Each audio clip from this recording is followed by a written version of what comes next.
الحمد لله رب العالمين والصلاة والسلام على سيدنا محمد وعلى آله وصحبه أجمعين. My dear brothers and sisters, Your Excellencies, everybody with their own title, I like to express my salam to you all and just be with you. I feel happy that I am with you. The subject I want to discuss is how did the Waqf came about, and what does it mean, and how does it influence the community development for Muslims, and in fact also for non-Muslims. So how did it start? The Prophet sallallahu alaihi wasallam. This is not the most common thing, but it is the most real thing. The Prophet sallallahu alaihi wasallam found that the drinking water is being distributed at high expenses, so high price. So he asked, why doesn't one of you buy this well and make it free for everybody? So it wasn't really a mosque, and it wasn't really even a school. It was public service. It was drinking water for people. So the first waqf that came in Islam was the waqf of the well of Ruma, which was done on advice of the Prophet sallallahu alaihi wasallam. And we want to see what are the meanings, what is the implication of that. Of course, you will find in all writings on waqf that the Al-Kaaba is the first waqf that came about, and then the mosque of the Prophet Muhammad sallallahu alayhi wasallam in Medina is also a waqf, and so on. But places of worships were common places for all people.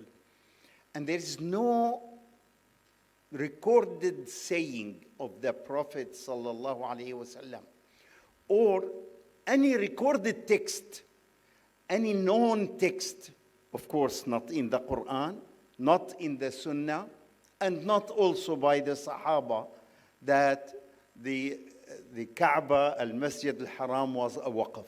Who said it was a waqf? It was not a waqf really. Later on, we decided to call it a waqf because we thought it is a place of worship, and it is common, and it is public, and it is for everybody. So why not also call it waqf? It was never called waqf, and nobody mentioned the idea of waqf in regard to al-Masjid al-Haram, the mosque of Mecca, al-Kaaba, and what is around it, until many later years after the death of the Prophet Muhammad sallallahu alayhi wasallam. Again, also, al-Masjid al-Nabawi in al-Medina, the Prophet sallallahu alayhi wasallam did not call it waqf.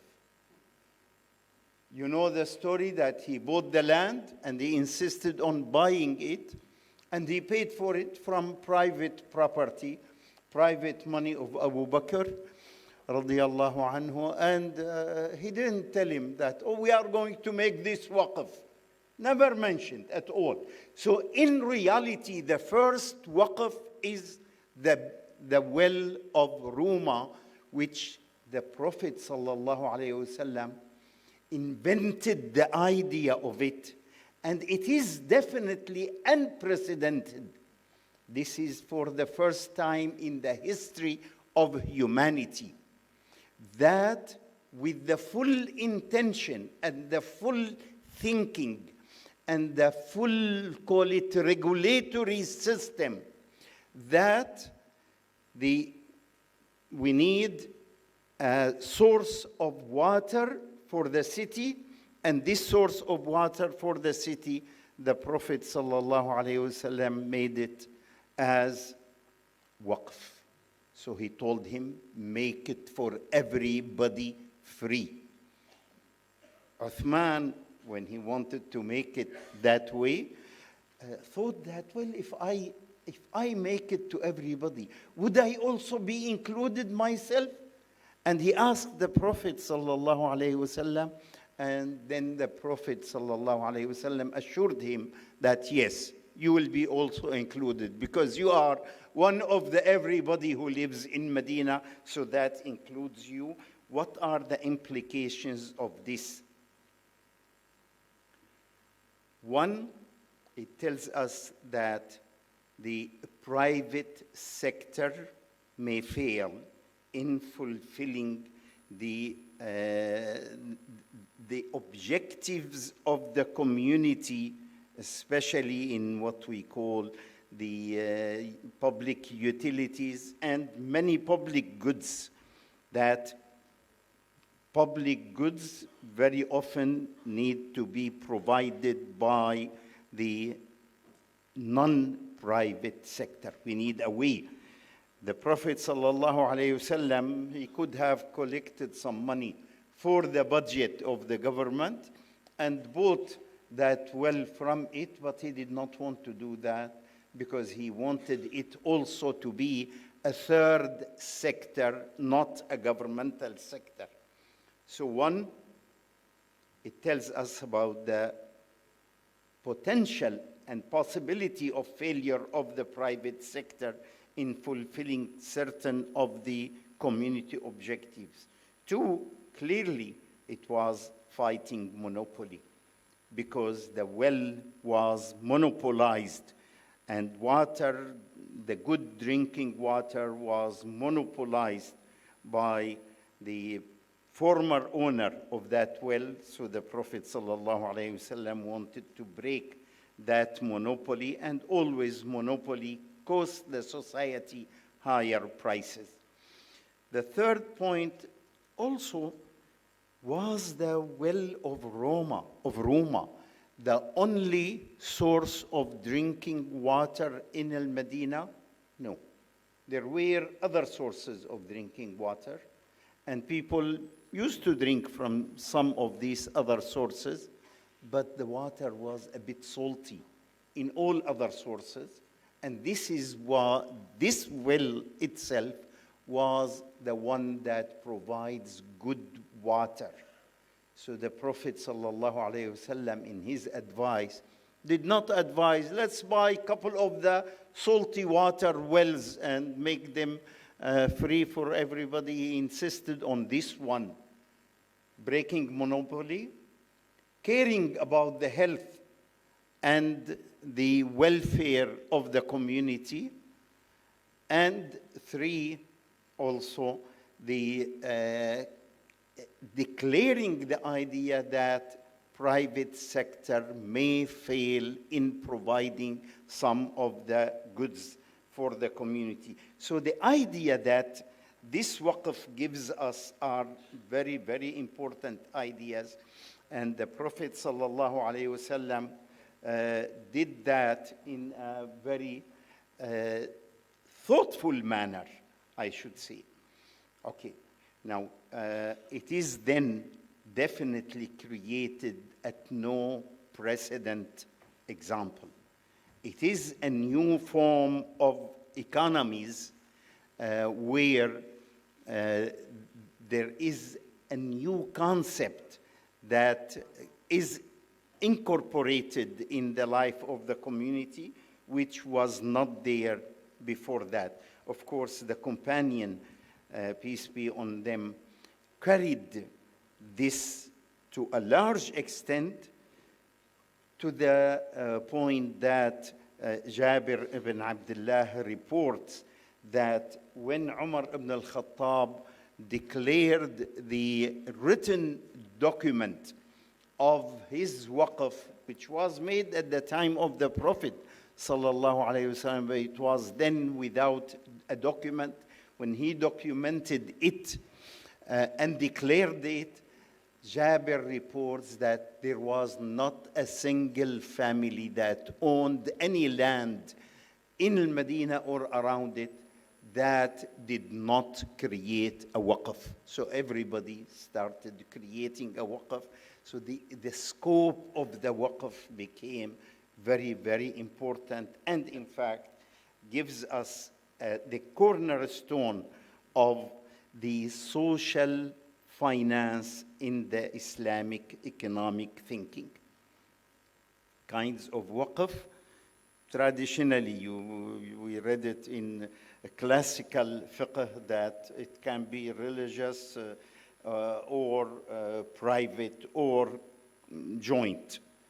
That's a classical way of doing things. I think it's better to look at the kinds of waqf as societal, a waqf for the service of the society, religious, awqaf for religious objectives, mosques and their like, cemeteries, charitables that could be essentially for the poor and needy and the like, and that was a lot of waqf were done, and family waqf, which is another form and another kind of birr or righteousness of doing good benevolence. Be benevolent to the family, be benevolent to the future generations of your family or your neighbor's family or any other specific family.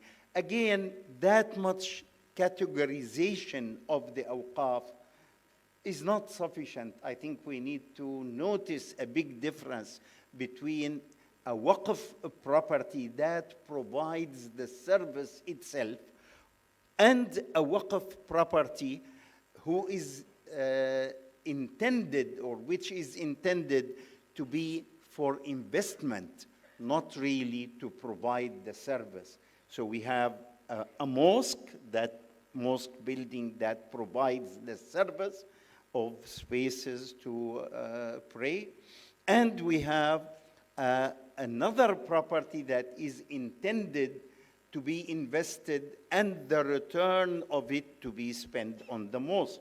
We have a university that the buildings and the land and the laboratories of it, etc., are used for providing education, but also that is not sufficient alone. We need, beside it, properties that are invested to generate income for that university, and so on. So we need also to distinguish between two categories of waqf, that is the direct use awqaf and the revenue awqaf, the awqaf that are meant to create revenue for the objective that is intended by it. In our history, awqaf provided religious facilities, public utilities, and this is something that we, partially at least, in most of our places, we kind of forgot that. It's no more public utilities provided by the awqaf. Public utilities in almost all our countries today are provided by the government or by the private companies. Why not electricity and internet and water and other services be provided by the awqaf? Why should they be provided by governments? The whole idea of the waqf, the Prophet ﷺ invented the waqf in order to provide public utilities free to people, and if not free, could also be for a low price, a subsidized price by the waqf. So the waqf is intended for these kind of services. Health service, education historically was provided by the awqaf. More than that, we have awqaf for research. In the Islamic history, Muslims invented awqaf that are specially and specific for research.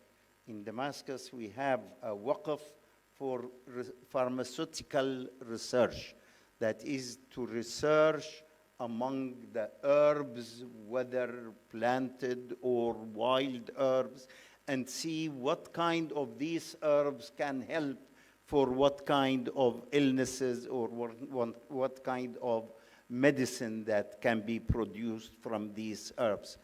The waqf for research. So these kind of awqaf need to be revived. We came to know for a long time that waqf is only the place of worship, the mosque, or even for the non-Muslims, their places of worship. But we really need to go beyond that and look at the awqaf that serve the society. Historically, in many places, in all the ancient cities, the awqaf occupied big chunk of all properties that are in the Muslim cities. Ancient cities, Istanbul or Damascus or Algiers or Baghdad had a lot of awqaf, definitely not less than 30 to 40% of all buildings has been awqaf. The same thing in countryside, etc.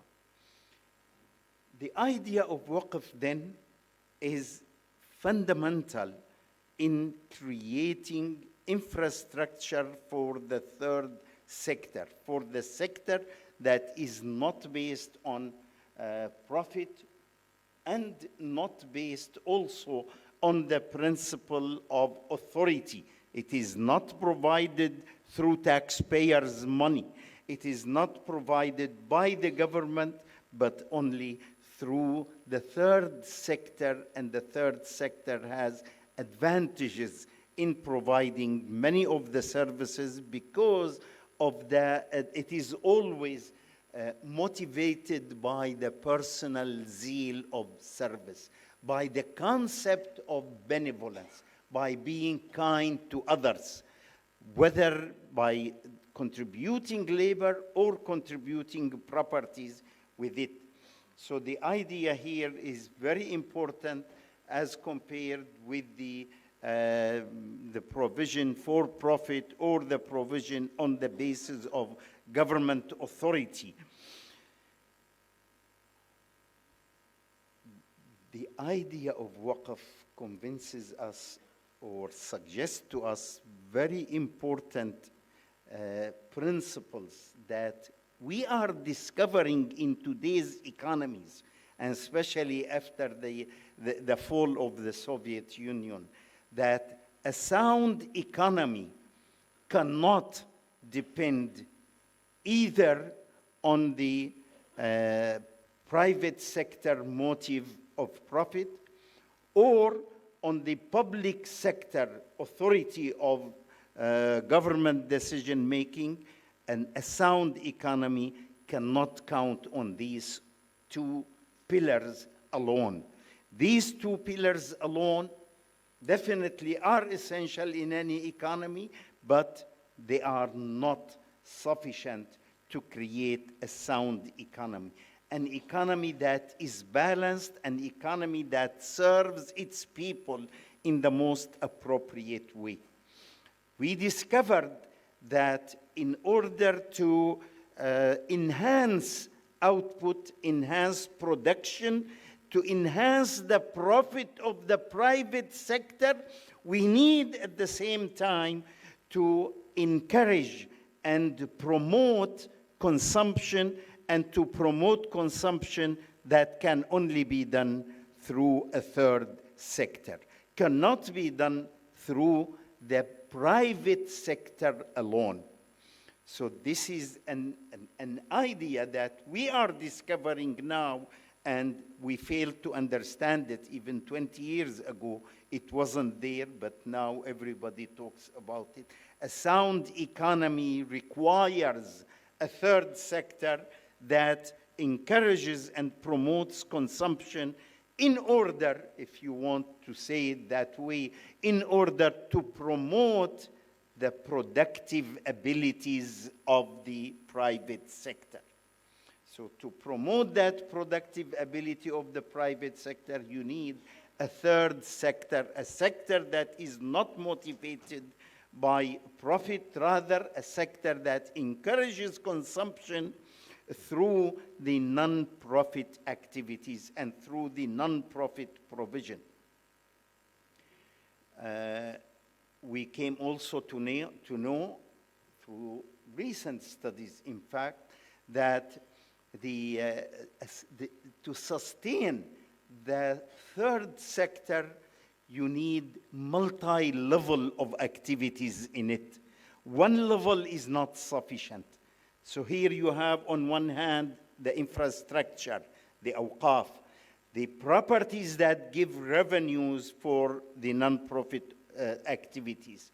So this is one, but also you need direct donations. You need direct benevolence, both of time and of income. So you need the direct flow of benevolence, and that is where the zakah takes care of that. So the structure that is given in the Islamic system, in fact, in the Islamic economic system, is a structure where the third sector, the non-profit sector, has strong infrastructure.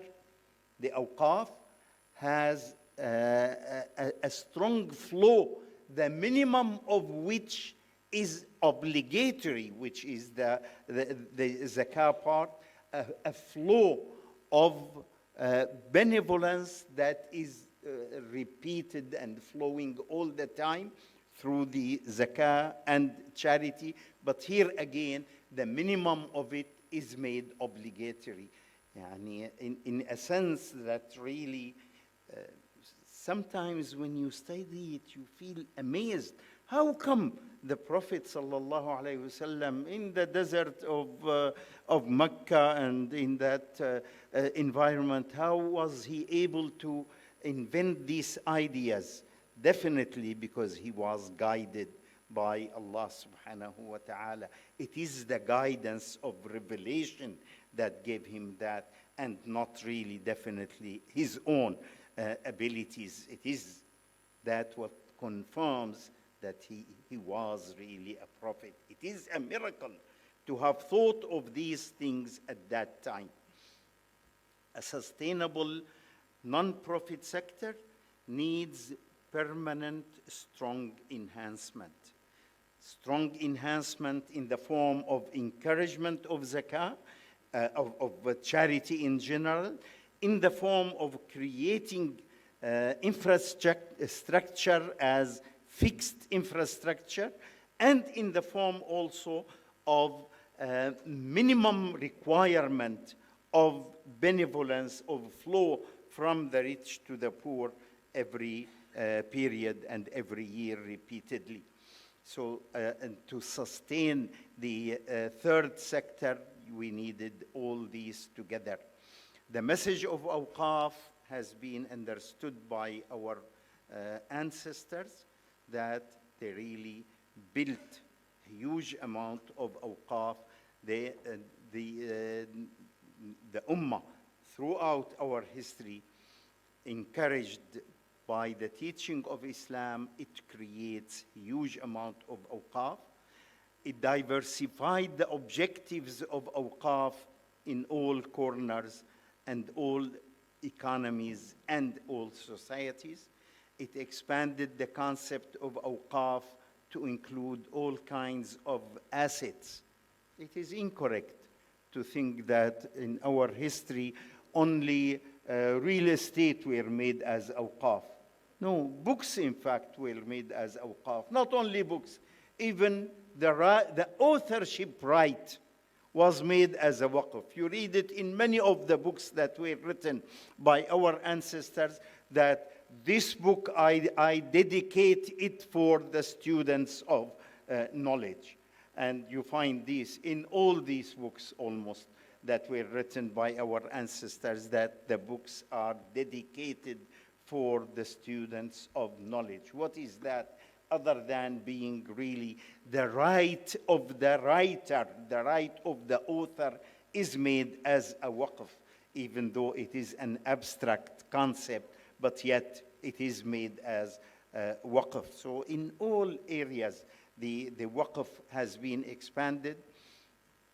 Of course, the most and more prominent feature of waqf is being an act of righteousness, al-birr. That is the most dominant.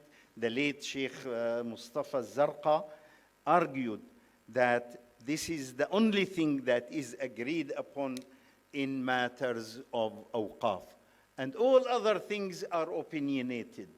Many people say that awqaf should be perpetual. Well, yeah, it is okay. It's better to be perpetual, but awqaf can also be temporary. Why not benefiting from the concept of temporality in awqaf? Awqaf can also be temporary in as much as they can be perpetual. Through time, through history, awqaf has been accumulating, and they were a substantial part of the Muslim economies in our history. They were protected by laws, yet we may ask the question, what happened? And this question, in fact, was asked by Imam Malik ibn Anas. What happened to the awqaf of Sahaba? Jabir ibn Abdullah said that almost all the Sahaba created awqaf. And Malik ibn Anas died in the year 175 of Hijrah. So it was only 100 years after the companions.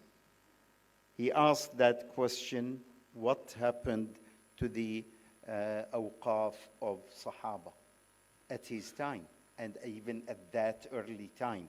So what was the problem? Why the awqaf of Sahaba disappeared in about 100 years only?